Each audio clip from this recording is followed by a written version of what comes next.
प्रथम तुम्हा सर्वांना माझा नमस्कार. मी आज सावित्रीबाई फुले यांची भूमिका सादर करणार आहे. ओळखलत का मला? होय, मी सावित्री बोलते. ज्ञान नाही, विद्या नाही, बुद्धी असूनही चालत नाही, त्यास मानव म्हणावे का? वय वय मी सावित्री. माझा जन्म सातारा जिल्ह्यातील नायगाव या गावी झाला. मी खंडोजी नेवासे यांची मुलगी, ज्योतिराव फुले यांची पत्नी आणि आईवडिलांची लाडली.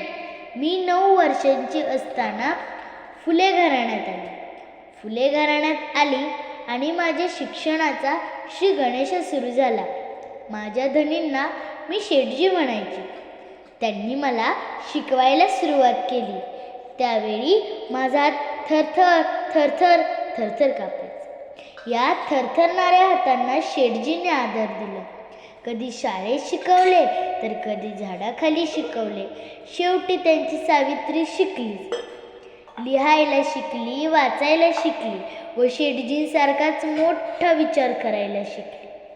त्यावेळी मुलींनी शिकणं म्हणजे महापाप समजलं जायचं, तरीही शेठजींनी मला शिकवलं.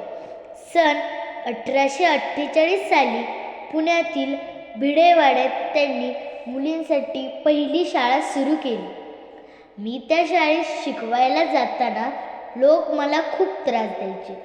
कधी अंगावर दगड टाकायचे तर कधी चिखल, कधी शेण टाकायचे.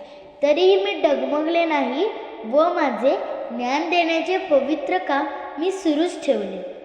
तर मुलींनो, शिका आणि आपल्या पायावर उभे राहा.